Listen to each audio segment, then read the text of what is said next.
Y fíjese que para empezar este tema tendríamos que definir, la palabra ansiedad no tiene una connotación negativa siempre, ahora sí porque es de la manera en que más la hemos abordado en los temas de psicología, pero también cuando uno ansía cosas, imagínense si no fuera por esa ansiedad, por ese deseo intenso de poseer, de alcanzar, de tener cosas buenas, cosas nobles, cosas constructivas, ¿qué motor nos llevaría a ellas?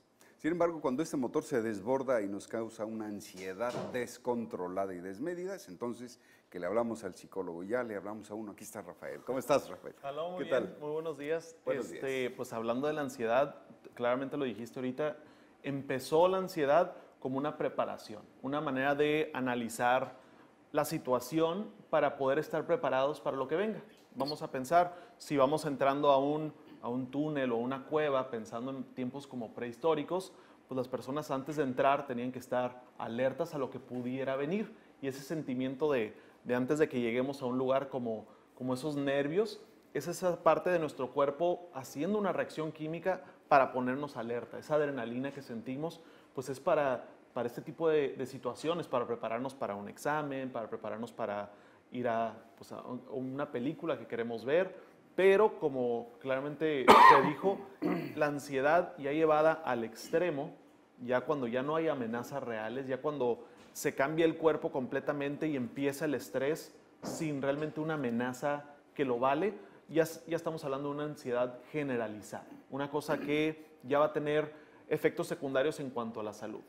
Los más importantes o las maneras más fáciles de identificar esto, pues va a ser la taquicardia, cuando las personas empiezan con palpitaciones por este sentido de preocupación y muchas veces sucede o cuando van a estar hablando en público o cuando van a tener que presentarse ante mucha gente, ese tipo de ansiedad habla de una ansiedad más hacia la situación social.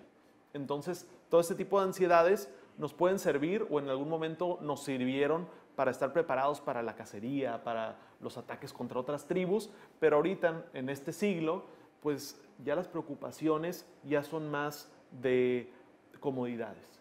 Es la ansiedad por pagar deudas, por tener un mejor trabajo o por no perder un trabajo que tenemos. Ya son diferentes las prioridades, entonces esa ansiedad pues empieza de alguna manera u otra a ser entrenado en nuestro cerebro y ya una vez que es parte de nuestras vidas, puede ser algo muy agobiante para la persona que lo padece, porque todo el tiempo está intranquilo, todo el tiempo está con ese sentimiento de alerta o de defensa y a la hora de pues, tratar de vivir una vida plena, una vida feliz, pues todo esto se ve estropeado, ¿no? Ahora, a veces usamos el término ansiar las cosas como desearlas con gran anhelo, con gran vehemencia. Y está bien, yo entiendo que eso es lo que muchas veces nos impulsa a cambiar, a mejorar, a llegar a nuestras metas, el ansiarlas. Claro. Sin embargo, esta ansiedad que es una expresión exacerbada de estrés, pues si no fuera por ella, ¿en qué estado estaríamos? ¿O cómo podríamos dominarla, controlarla o dosificarla? O sea, ¿realmente podemos hacer esto?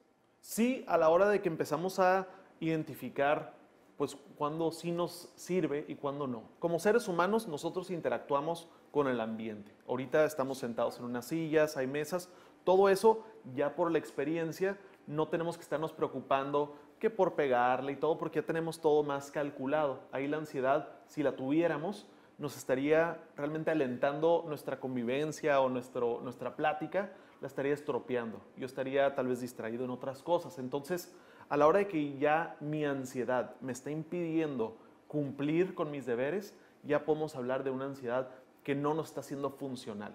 A la hora de que yo, por ser ansioso, preparo todo a tiempo, llego temprano a ciertos lugares y eso me hace que en mi trabajo yo empiece a sobresalir, pues esa ansiedad es funcional. Me estoy preparando para cosas que realmente que sí son reales o que sí me van a traer algún beneficio.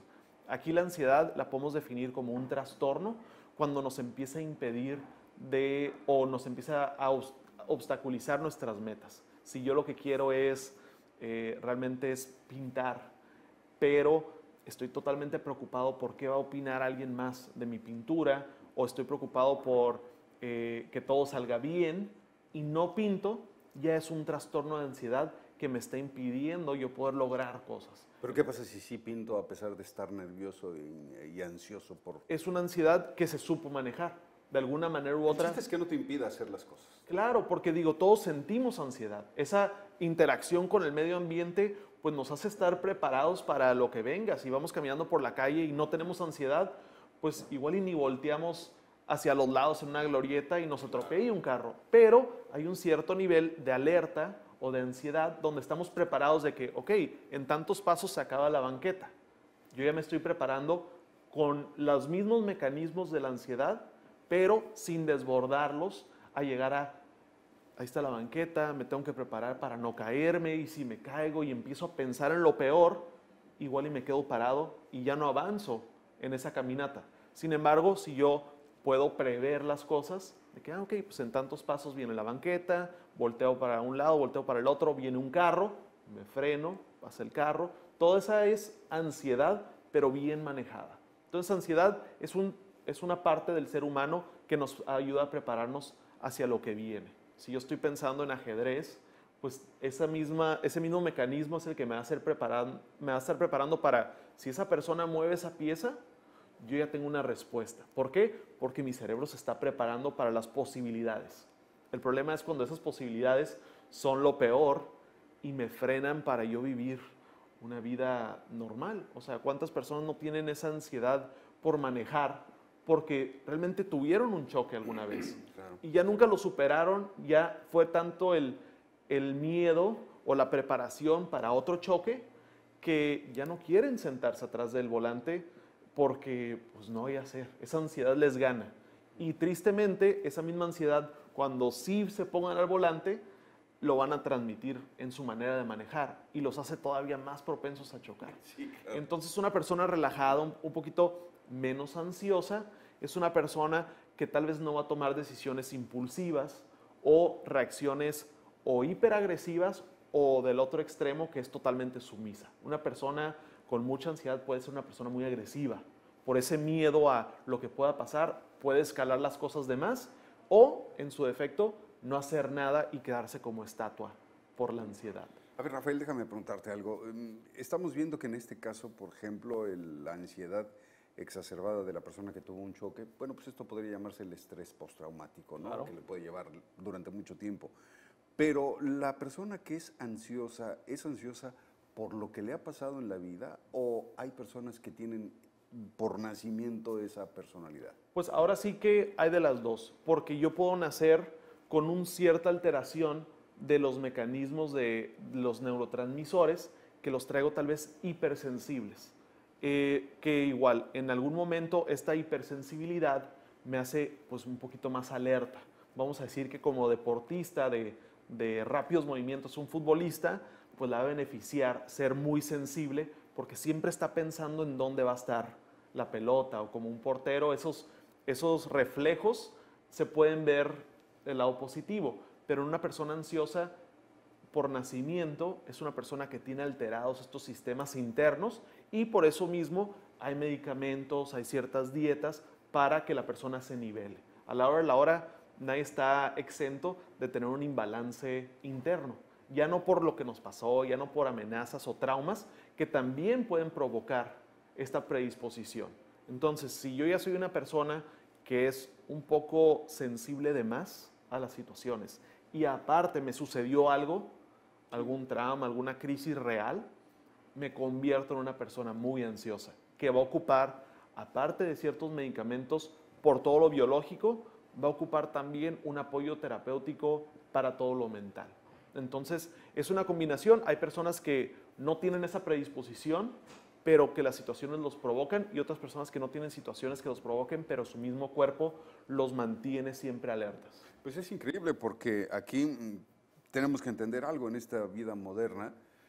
Tenemos un embate tremendo de factores que nos ponen nerviosos, que nos alertan, que nos asustan, que nos amenazan.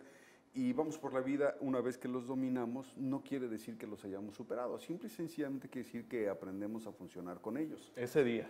Sí, o sea que pues vivimos permanentemente ansiosos, nada más que funcionales, ¿no? Así es. Y esa misma ansiedad es lo que nos ha impulsado a tantas maravillas. O sea, esa necesidad de resolver un problema es la misma base de la ansiedad que nos mantiene siempre buscando cómo mejorar o cómo hacer más grande o más pequeño algo o más rápido. Es por esa misma necesidad de siempre estar como cambiando. Queriendo adaptar nuestro entorno a las necesidades propias. Así es. ¿No? Muy bien, Rafael. Muchas gracias. Interesante el tema. ¿Nos das tus números de contacto, por favor? Claro que sí. Me pueden localizar por medio de Facebook en psicólogo Rafael Alcaraz o me pueden encontrar por teléfono al 634-2820. Ahí es el consultorio atrasito ahí en la calle Joaquín Clausel, cerca de la Glorieta del Cuauhtémoc. Perfecto. Muchísimas gracias. Con nosotros el psicólogo Rafael Alcaraz. Te esperamos la próxima semana. Muchas gracias. Hacemos una pausa y regresamos con más a como cada mañana.